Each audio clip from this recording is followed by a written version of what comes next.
महाराज सांगतात जगाचा मालक महागा आणि पुढे उभारला का सतत भगवंताचं चिंतन आहे. आपल्या शरीरावरचे जेवढे रोम आहेत ना ते एक एका रोमातून देवाचं नामस्मरण त्यांच्या निघायचं. श्रीकृष्ण गोविंद हरे मुरारी हे नाथ नारायण वासुदेवा प्रद्युम्न दामोदर विश्वनाथ मुकुंद विष्णू भगवन नमस्ते. जगाच्या मालकाचं चिंतन एक ना एक क्षण न विसंबता जगाच्या मालकाचं चिंतन चालू आहे. मग जगाच्या मालकाचं एवढं चिंतन करावं. मग त्याच्यावरती संकट आल्यावरती जगाचा मालक शांत असेल का? काय संकट पडलं? एकशे बडकड एक रती महारथी समोर उभारलेले कृपाचार्य भीष्माचार्य द्रोणाचार्य 100 बडकड एक रती महारथी समोर उभारलेले. आणि त्यावेळेस आता भीष्माचार्याने शेवटची प्रतिज्ञा केली. उद्याचा दिवस म्हणजे पांडवांचा शेवटचा दिवस असं. कोण आहे भीष्माचार्य? भीष्माचार्य त्याला म्हणतात जे स्वतःच्या वडिलांसाठी स्वतःच संपूर्णपणाला लावणारा मुलगा म्हणजे भीष्माचार्य. एकदा वडिलाला वचन दिलं त्या वचनाच्या खातीर त्या हस्तिनापुरा गादीचा शेवटपर्यंत सेवक बनून राहणारा म्हणजे भीष्माचार्य. भीष्माचार्याने एकदा प्रतिज्ञा केली तर जगाच्या मालकाला पूर्ण करावी लागायची एवढी ताकद भीष्माचार्यांची. भीष्माचार्याने सांगितलं उद्याचा दिवस ह्याच्यातला एक जण बी जिवंत राहणार का? युद्ध चालू होऊन 27 भाऊ कौरव मेले होते. दुर्योधनाचे किती? 27 भाऊ कौरव मेले होते. आणि 27 कौरव मेल्यानंतर कर्णानं बोलून घेतलं दुर्योधनाला. म्हणजे दुर्योधना इकडे तुला काय अक्कल आहे का नाही? म्हणले झालं काय इकडे? युद्ध होऊन किती दिवस झालं? चालू झाले बाबा दिवस. मग तुझे किती भाऊ मेले? म्हणजे 23 भाऊ मेले. समोर त्याचे किती मेले? म्हणजे एक बी मेल नाही. अरे मग का मूर्ख आहेस का तू? म्हणले काय झालं? अरे तुझ्याकडे एक एक जण म्हणजे रती महारथी आहे. एक एकाचे मनोव्यापार आहे. हे संपूर्ण विश्व एक एक जण संवारून टाकल एवढी एकेकामध्ये ताकद आहे. ओढ्या द्रोणाचार्य त्याला म्हणतात ज्याच्यापासून सगळी विद्या जन्माला आली त्याला द्रोणाचार्य म्हणतात. द्रोणाचार्यापासून विद्येचा खेळ चाले. एवढा मोठा द्रोणाचार्य आहे, कृपाचार्य आहे, भीष्माचार्य आहे. अरे भीष्माचार्य तुझे सेनापती आहेत आणि त्या भीष्माचार्याने आजपर्यंत एकाला तर मारलं का? गेलो महाराज रागा रागा. पितामह तुम्हाला युद्ध खेळायचं नाही तर मला सांगायचं होतं तुझ्या बाजूने येणार नाही म्हणून. पण आमच्या सोबत येऊन समोरच्याची बाजू द्यायची असेल तर युद्धात कशाला आलो? असे प्रत्येक घरामध्ये एक दोघं असते बरं का. घर म्हणजे आपलं गाव आहे. अशा गावामध्ये एक दोघं असते. प्रचारिकाकडून करत असते. एकाकडूनच बसून एकाच बोलत असते. आणि ज्या दिवशी बटन दाबायचे त्या दिवशी दुसऱ्या पार्टीकडून बटन दाबत असते. असे प्रत्येक जण असते. ते म्हणले एवढं सांगण्यापेक्षा आमच्या बाजूला राहायचं तर परवडलं असतं. विरोधक म्हणून राहायला असतं तर परवडलं असतं. पण सोबत राहतो म्हणून खूप चल असणार ते आवडलं नाही. सांगितलं म्हणले हे बघ काय झालं नेमकं. अहो युद्ध होऊन एवढे दिवस चालले मग 23 भाऊ मेले. एक जण तर मेले का पांडवाकडलं? स्वाभिमानी माणसाला महाराज थोडं टोचावं लागतं. एकदा स्वाभिमानी माणसाला टोचलं ना त्याला सहन होत नाही. टोचल्या राग आला. हे म्हणजे चल निघ, तुला मी वचन देतो उद्याचा सूर्योदय झाला आणि सूर्यास्त होईपर्यंत एकही पांडव या पृथ्वी तलावरती जिवंत राहणार नाही. जा. महाराज कौरवाच्या ह्याच्यावरती बॉम्ब वाजायला चालू झाले. धडम धुम सगळे नाचायला लागलेले. का? उद्या युद्ध संपणार. 5 पांडव मेले म्हणजे युद्ध संपलं. आणि युद्ध संपलं म्हणजे आम्ही जिंकलो. सगळ्याला का बरं सगळ्यात जास्त आनंद आहे माहिती आहे? उद्या आम्हाला आमच्या बायको लेकराकडे जायला भेटते म्हणून यांनी इकडे बॉम्ब वाजवायला लागले. आणि हे बॉम्ब वाजू असलेले इकडे पांडवातल्या लोकांनी ऐकलं. काय झाले म्हणलं एवढा आनंद कसं काय जिंकूस? महाराज विरोधक पार्टीचे लय कान ठेवून असते, भयानक कान ठेवून असते. त्याने लगेच आलं तिकडून खातं सांगितलं म्हणजे काय झालं. आणि भीष्माचार्यांनी प्रतिज्ञा घेतली. काय प्रतिज्ञा घेतली? काहीच नाही म्हणले, उद्या सुकडा साफ होणार आहे. हा कशाचा? उद्या एक बी पांडव जिवंत राहणार नाही असं भीष्माच्याने प्रतिज्ञा घेतली. महाराज धर्मराजांना ऐकल्या. धर्मराजांना असा हात लावला कपाळाला. बसलं धर्मराजा खाली, अर्जुन खाली बसला, भीम खाली बसला, नकुल खाली बसला, सहदेव खाली बसला, कुंती माता सुद्धा खाली बसली. का? यांना माहिती होतं त्याने म्हणल्यावर करेक्ट कार्यक्रम होणार. आता काहीच खरं नाही. आपण एक जण दिवस असताना तेवढ्यामध्ये चालक द्रौपदी आहे. त्या द्रौपदीने सांगितले, म्हणले काय झालं एवढं तोंड घेऊन बसायला खाली, नेमकं झालंय काय? ते सांगितलं. म्हणलं उगू गप बसू दे आता. म्हणले आता तर गप बसला. म्हणले उद्या आता कोणच त्यातलं वाचत नाही. म्हणले कस काय? भीष्माच्याने प्रतिज्ञा दिली. अहो एवढं संकट आलं म्हणल्या द्वारकेचा राणा पांडवा घरी आला, जगाचा मालक तिकडून. काय झालंय? कस काय एवढी चर्चा रंगली आहे? महाराज गावात एक नग असतंय, त्याला दोन्हीकडे काय चालले सगळं कळते, पण उभं विचारते काय चालू म्हणून. तसं सगळंच माहिती आहे, इकडे बी काय होईल तिकडे बी काय होईल. पण आला की लगेच काय झालंय सांगितलं. म्हणजे असं आहे का? म्हणजे मग वाचवायचं का तुम्हाला?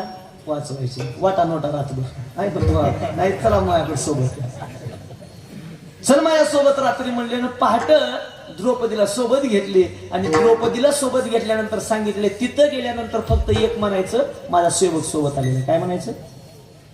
माझा सेवक सोबत आला, एवढंच म्हणायचं. महाराज द्रौपदीच्या पादुकात जगाच्या मालकानं चपलं हसत काकत घेतली आणि ज्या ठिकाणी पितामह भीष्माची त्या ठिकाणी गेली.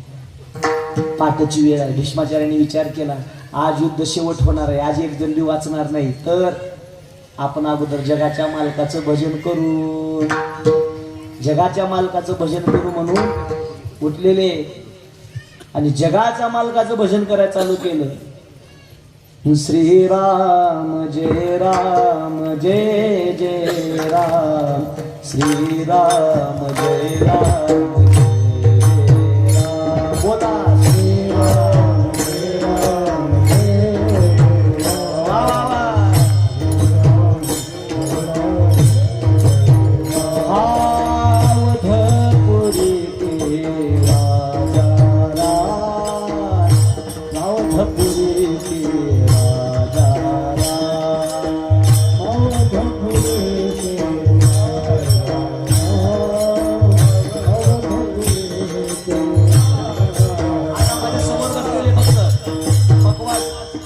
समोर बसलेले सगळ्यांच्या हातावरी सगळ्यांनी भजन करायचं. श्रीराम जय राम जय जय राम, हे श्रीराम जय राम जय जय राम, श्रीराम जय राम जय जय राम, श्रीराम जय राम जय जय राम. वाह तारी सगळ्यांची हे श्रीराम जय राम जय जय राम, श्रीराम जय राम जय जय राम,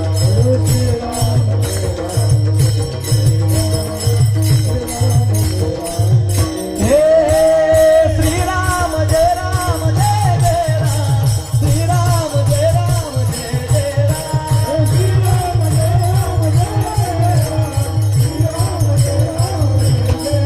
श्रीराम राम राम जय राम राम राम, श्रीराम राम राम जय राम राम राम.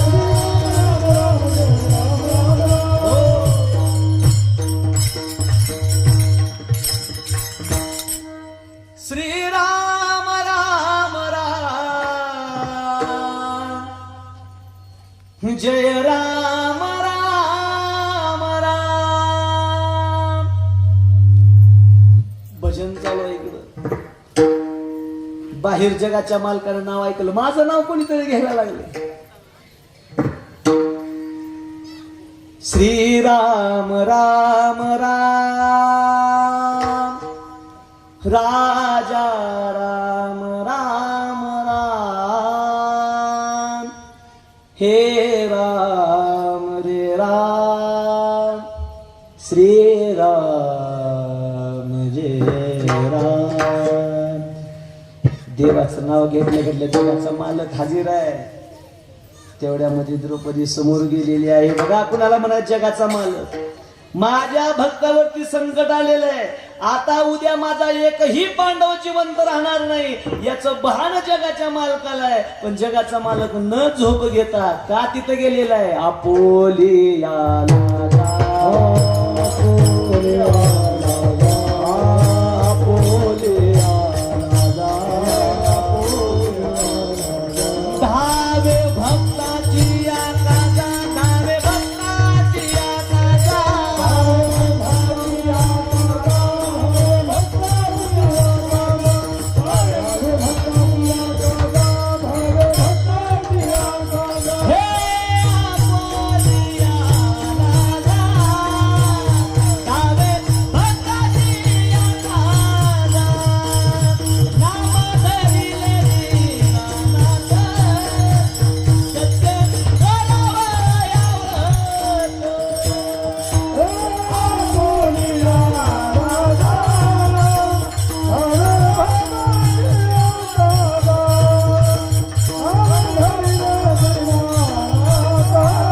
धावे भक्ताची आकाजा नाम धरिले दीनानाथ सत्य करावया व्रत. महाराज सांगतात आपल्या भक्तावरती संकट पडावं म्हणून जगाच्या मालकानं समोरच्याचं वचन खोटं ठरवावं आणि आपलं वचन मोडावं. भीष्म पण केला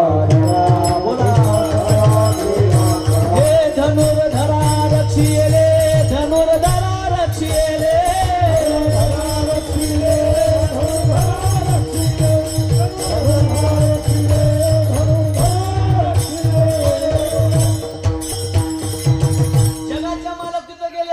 द्रौपदीला सांगतात गेल्या गेल्या जाऊन दर्शन घ्यायचं. आले महाराज द्रौपदी समोर जाते आणि पहिले जी द्रौपदी होती ना त्या पहिल्याच्या द्रौपदीच्या हातामध्ये कोपराभर बांगड्या होत्या.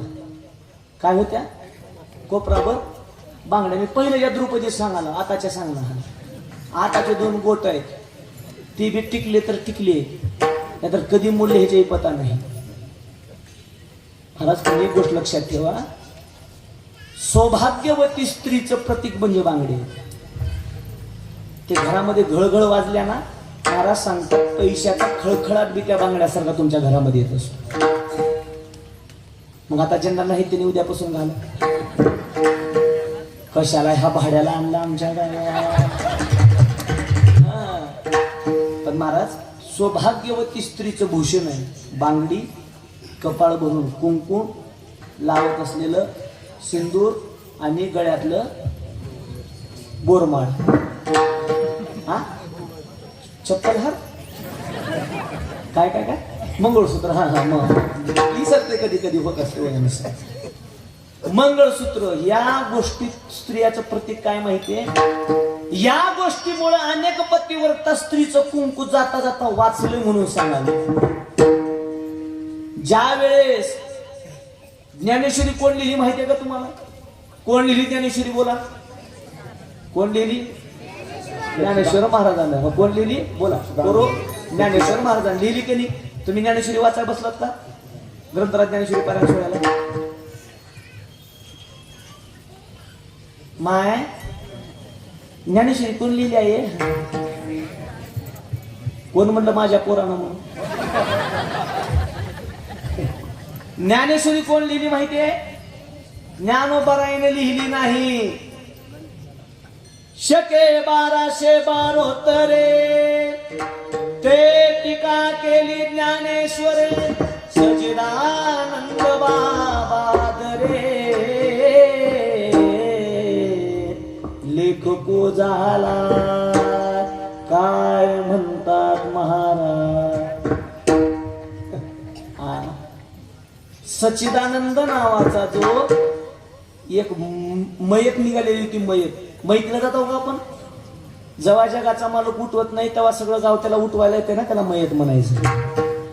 14 जण खाणे दिलेले निघालेले आणि तेवढ्यामध्ये पहिलीची प्रथा होती त्या मातेनं सती जाऊ. बांगड्या कोपर भरून बांगड्या घातले, सगळं तिला सिंदूर भरलेलं आहे आणि सहज तिकडून ज्ञानोबा आहे तो कोपर येते. विठ्ठल विठ्ठल विठ्ठला हरी ओम विठ्ठला,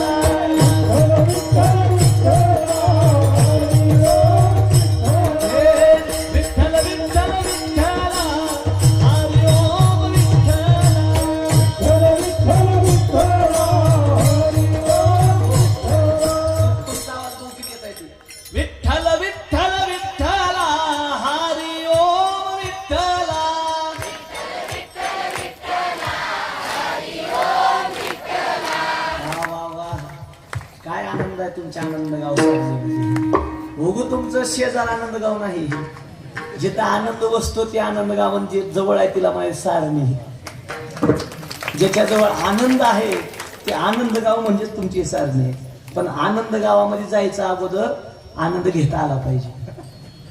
भजन केलं की आनंद घेतो. भजन तिकडून चालू आहे. ज्ञानोबा राहिले ती माऊली ज्ञानोबा डोळे झाकून भजन चालू आहे. ती माऊली दर्शन करायला गेली. याच्यासाठी तर मरायची आहे म्हणली, पण एका साधू पुरुषाचं दर्शन झालं तर काय हरकत. साधू पुरुषाचं दर्शन घ्यायला आली ना, हातातल्या बांगड्या खळखळ खळखळ वाजल्या. ज्ञानोबाराय डोळे झाकून होते. ज्ञानोबारायला वाटलं कोणते तरी सौभाग्यवती दर्शन घ्यायला आले आणि सहज मुखातून शब्द गेला, सौभाग्यवती भव. त्या आईनं वरी पाहिलं, महाराज कुण्या जन्माचा आशीर्वाद देताय. काय झालं माय, हे तुम्ही पाहताय ना, ही प्रेतयात्रा माझ्या मालकाची जाते महाराज. मी माझ्या मालकाच्या प्रेतयात्रेला आता सती जायला निघाले आणि तुम्ही मला सौभाग्यवती म्हणताय. ज्ञानोबारांनी सांगितलं इकडे इकडे आणि त्याला आणा इकडे. कोण म्हणले हा मेला. ए इकडे रे, ठेवायला खाली. ए चल चल उठ, अजून आपलं काम राहिलेलं आहे, आता एवढी वेळ जाऊ नको, उठ. महाराज तुम्ही मातीला गेल्यावर रात्री एखादं 8:30-9 वाजता टप खाऊन आणि पहाटे 4-5 वाजता तुम्ही रडत त्याच्या जवळ बसलेले असावं आणि अचानकपणे त्यानं उठावं.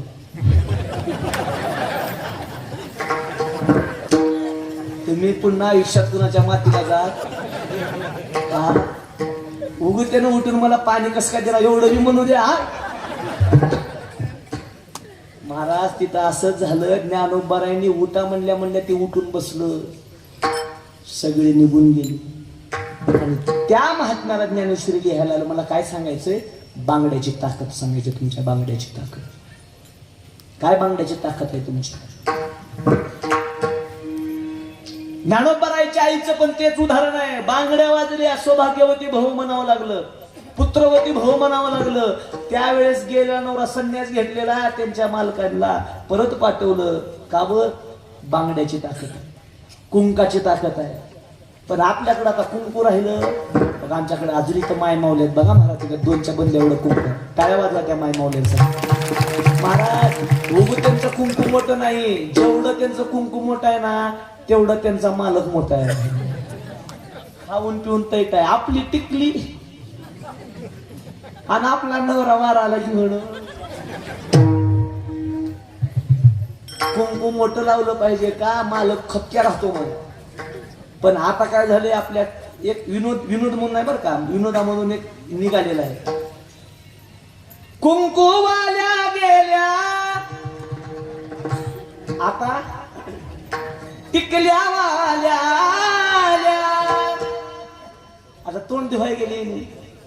बाथरूम मधल्या भिंती साऱ्या सुवासिनी.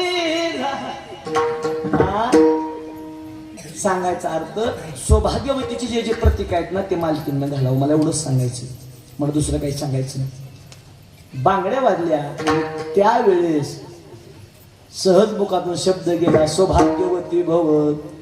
एकदा दर्शन घेऊन तिनं परत जावं का, डबल आणखी एकदा दर्शन घेतलं. डबल शब्द गेला, सौभाग्यवती भव.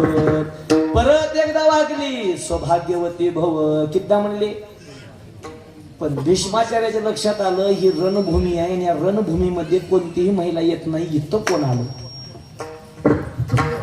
डोळे उघडले, बघते तर काय समोर द्रौपदी. सोबत कोण आलंय तुझ्या? त्यांनी विचारत नाहीस तू कशी आलीस, तुझ्या सोबत कोण आलंय का? त्यांना माहितीये यांच्यापेक्षा सुद्धा ज्याला सगळ्यात जास्त काळजी आहे त्याला जगाचा मालक म्हणतात, आणि त्या जगाच्या मालकाने यांना घेऊन यावं लागते एवढी खात्री भीष्माचार्यांना. तुझ्यासोबत कोण आलाय? ते म्हणले मालक माझ्यासोबत सेवक आलाय. शक्यच नाही तुझ्यासोबत सेवक येणं, एवढी खात्री भीष्माचार्यांना. जा रे बघ कोणता सेवक आलाय. महाराज हा जगाचा मालक. इथं घेऊन बसलेले जे चपल आहेत का ते चपल घेऊन असं बसले. हा म्हणा लय कोड आहेस तुम्ही. देवाला बोलत भीष्म तुझ्या एवढा कडू आनंदगाव सारखीमध्ये नाही का? शब्दानच शब्दाचा काटा कसा काढायचा तुझ्याकडून शिकवलं. प्रतिज्ञा केली होती ना उद्या मी पांडव ठेवणार, तर त्याच शब्दानं माझा शब्द कसं मोडायचे तुझ्याकडून ठरवावं. मी द्रोणाचार्याला एकदाच म्हणलोय, मी जो द्रोणाचार्य सोबत कृपाचार्य आहेत सगळ्यांच्या देखत एकदा मी प्रतिज्ञा केलेली आहे. त्यांना सांगितलेलं आहे की उद्या एकही पांडव राहणार नाही. मग आता जी प्रतिज्ञा मी त्यांना दिली ती पूर्ण करू का जी प्रतिज्ञा मी हिला दिली ती पूर्ण करू? आता त्यांना एकदा म्हणलेलं होतं पण हिला 3 वेळा म्हणावं लागलं. मग एकदा म्हणलेलं खोटं करू का 3 वेळा म्हणलेलं खोटं करू? मग महाराज सांगतात अशा घोर संकटातून ज्याला काढलं म्हणतात ना त्याला जगाचा मालक म्हणतात. तो का बर करतो? आपोलिया